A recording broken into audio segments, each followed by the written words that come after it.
Hello and welcome to your English news broadcast on ERi-TV. It's exactly 10:30 p.m. on Eritrea's local time. From our headquarters at Asmara with your domestic and international news in brief, I'm Zahra Badouri. But first, we'll begin with your major and top and exclusive headlines. On your domestic exclusive international conference on Eritrean studies opens in Asmara. Monetary contribution supports current school for hearing impaired.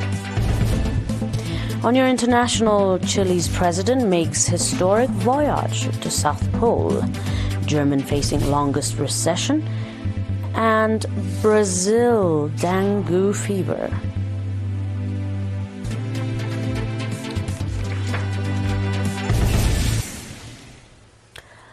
Welcome to your primary domestic international conference on Eritrean studies, opened yesterday at Asmara Palace Hotel under the theme International and Regional Cooperation for Sustainable Development. The opening ceremony was attended by ministers, senior government and PFDJ officials, ambassadors, members of the diplomatic community, heads of UN agencies in Eritrea, scholars, professionals, and invited guests. Dr. Halima Mohammed, chairperson of the conference coordinating committee, noted the growing interest among scholars and practitioners in researching and publishing on Eritrea. She emphasized that investment in research and education is fundamental to all development efforts. The conference aimed to facilitate academic exchanges, foster collaboration, and promote a deeper understanding of Eritrea's role in regional peace and stability, as well as its contributions to global sustainable development.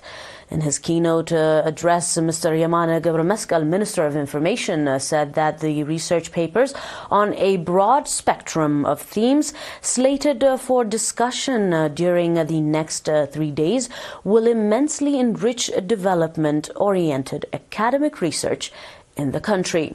Furthermore, Minister Yamana emphasized that another valuable spin-off of this conference will be its impact and contribution in debunking and rectifying the still flicking negative narrative on Eritrea that has been pursued for almost 2 decades now without let-up by major legacy media outlets and associated think tanks. Regarding the current global situation, Minister Yamana underscored that it is very turbulent and trying times by all historical metrics. The global security structure is literally under unprecedented and dangerous stress. The so-called civilized, technologically advanced post-industrial world has been spared from another global configuration in the past 80 years. This was not due to some higher moral calling, but statesmanship nor wisdom. It was not based on a judicious architecture of global governance. Sadly, Minister Yamana went on to say that the fragile peace was and remains predicted on a raw and crude balance of terror, due to what is termed as mutually assured destruction, or MAD, as the acronym clinically suggests. Mr. Yamana underlined that the nuclear power did not enjoy the privilege of success in annihilating their adversaries through preemptive first strike. It was this binary balance of terror that constituted for the last 80 years the sole and primary basis of deterrence and fragile peace. Tactical and political brinkmanship and posturing aside, there are worrying signs now that this paradigm might shift for the worst. Some worst-case analysts are even invoking what is known as the Thucydides trap to emphasize historical precedents for the high probability of the outbreak of war in this period of global transition of hegemony. Noting that all these aberrations in the security, legal, and economical global architectures of governance are occurring at a time when technological advancements has achieved unprecedented progress in all its dimensions.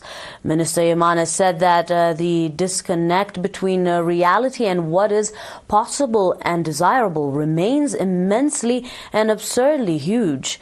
Humanity can indeed work out a viable and sustainable global system that can advance human dignity under a common global social contact of compassion, fairness, and solidarity, and that is urgently cherished by the vast majority of the peoples of the world.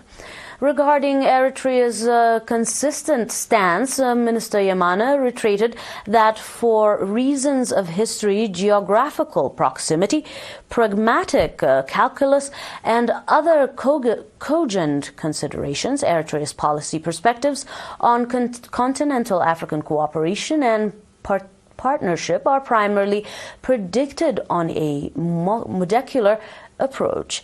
This policy perspective was first articulated at the OAU summit held in Tunis in the year 1994. In Eritrea's views, however, while the aspiration for fostering continent-wide institution of African effective cooperation is laudable in terms of broad abstract principles, realism dedicates that this is implemented over a long span of decades through the establishment and consolidation of regional building blocks. Minister Yamana further underlined that diabilities, dependency on and entrenched tendencies and prolific activities to act as surgeons of global and regional hegemony have also encumbered independent and home-ground development policies and options. Third, advises ambitions of territorial aggrandizement and expansion, often included by overrating external agencies, have and continue to constitute avoidable factors of additional regional destabilization, thereby comprehending the national and regional interests of the nations and peoples of the Horn of Africa, highlighting that Eritrea's endowments are substantial by all standards. Mr. Yamana said that the blue economy, consisting of considerable marine resources, locational advantages, port as well as pristine beaches and islands, can be leveraged to catalyze and expedite rapid economical growth under conditions of conditional regional peace and stability. In his closing remarks, Minister Yamana emphasized that Eritrea's social contact, hinging its so-on comprehensive social justice, does not stem from a humanistic, philosophical, and political conventions alone. Embedded in the philosophy is the keen and implicit tribute to the reconciliation of stakeholders' rights, the additional acknowledgement that Eritrea is a nation whose citizens have all paid heavy and almost unparalleled sacrifices to assert and defend their inalienable human and national rights. As such, they deserve their proper share in the national pie. Minister Yamana also expressed his expectation that the conference will address all these interrelated themes in greater depth in its proceedings in the next 3 days. At the conference that will continue until 6th of this January, 154 research papers will be presented, including on natural and social sciences, cultural, agricultural and natural resources, archaeology and national heritage, diaspora opportunities and challenges, economic development, environmental and climate change, language and linguistics, law, political and regional and global issues, science and technology, as well as folklores and music. 70 of the research papers will be presented by Eritrean experts from inside the country and abroad. It is its second day of the conference. Over 95 research papers have also far presented by by various academicians and professionals in their respective fields of profession. Academicians, however, experts and researchers from Germany, Italy, the UK, People's Republic of China, Russian Federation, Hungary, India, Egypt, Uganda, Somalia, the US, Canada, and others are attending the conference. On your final domestic, members of the Eritrean Development Foundation in the United States have donated 500,000 nakva to support the current school for the hearing impaired.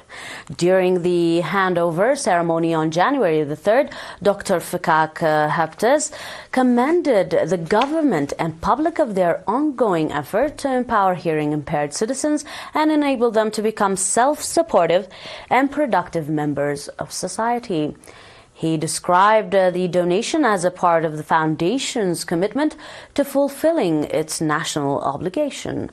Dr. Aida Abraha, on her part, encouraged hearing-impaired individuals to continue striving for self-improvement and better livelihoods, describing the initiative as a modest but meaningful gesture to support their progress. Mr. Tasfa Burhan Mahansho, director of the school, expressed gratitude to the Eritrean Development Foundation, noting that the contribution would significantly enhance the teaching and learning process.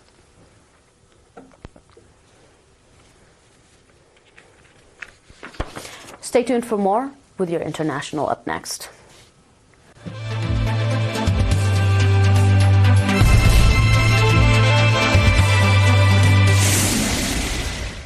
And with your reports on the international line, President Gabriel Boric has become the first Chilean president to make a trip to the South Pole in order to reaffirm his country's claim to sovereignty over parts of the Antarctican as the international race over the region's warship intensifies.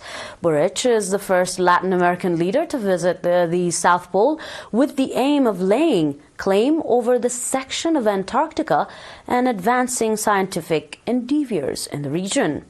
Accompanied by his Defense and Environment Minister, Boric stayed at the U.S. operation Amandison Scott South Pole Station. He also visited Chile's research base on Union Galcia in Antarctica. Underscoring the nation's scientific commitment to the region, Boric visited service as a reaffirmation of Chile's sovereignty claim over parts of the Antarctica, where the country has maintained a presence since the mid-20th century.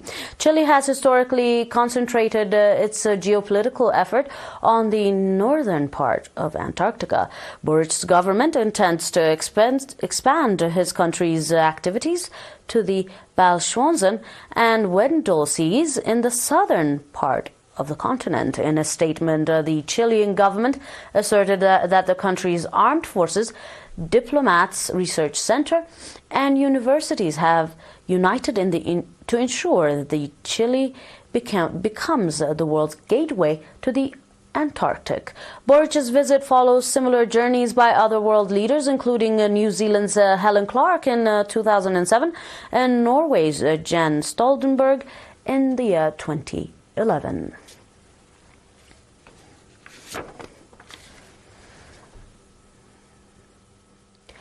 The German economy is on course for its longest post-war recession, with a third consecutive year of contraction projected for 2025, according to the Handelsblatt Research Institute, the HRI. The institute predicted a 0.1% decline in 2025 following contractions of 0.3% in the year 2023 and 0.2% in the year 2024. This economic slump surpasses the two-year downturn of the early 2000s and reflects the compound effort of an energy crisis, persists inflation, and the COVID-19 pandemic. HRI chief economist Brett Rupp says that the German economy is in the midst of its greatest crisis in post-war history. Demographic challenges such as an aging population are adding to the strain. The HRI estimates Germany's growth potential has fallen to just 0.5% annually.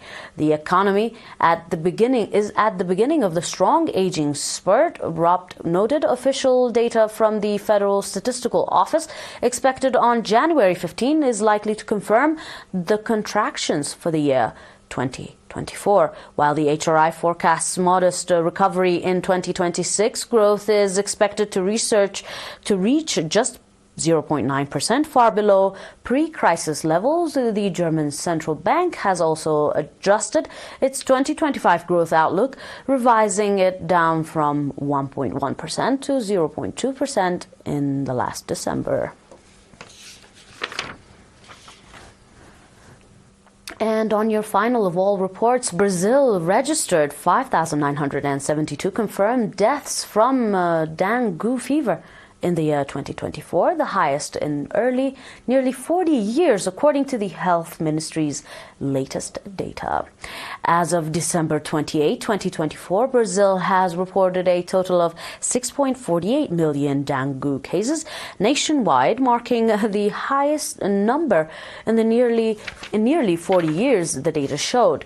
The rise in dengue cases is contributed to higher temperatures driven by the climate crisis. The mosquito-borne diseases is more common during hot summer and rainy season, according to the ministry. In order to control the spread of dengue, Brazil is making a new plan to reduce the population of Aedes aegypti mosquitoes, which carry the virus. The plan includes setting up additional larva traps and introducing genetically modified mosquitoes to reduce their ability to transmit the virus. Dear viewers, that is all for now with your domestic and international news in brief. We'll leave you with the rest of our programs here on ERi-TV. But until we are back with some more news, these are a recap of today's major headlines. International Conference in Eritrean Studies opens in Asmara. Monetary contribution supports Keren School for hearing impaired. Chile's president makes historic voyage to the South Pole. Germany facing largest recession, and dengue fever in Brazil.